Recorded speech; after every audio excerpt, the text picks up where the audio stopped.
Namangan viloyati Kosonsoy tumani Atabek Kosonsoy filialidan Abdumtalov Zafarjon kredit chiqarib, mana asalarichiligi yo'lga qo'ydilar. Namunali xonadonimizga kiritilgan. Hozirda bular asalaridan yiliga 30-40 millionlik daromad olishmoqda. Paketlaridan qo'y echkilari bor ekan.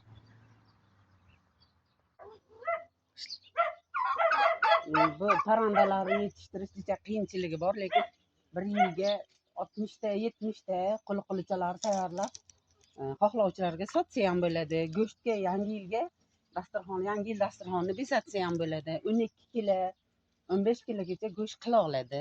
Uni tuxumi dorivor, o'zini jo'jasi ham yaxshi pul bo'ladi.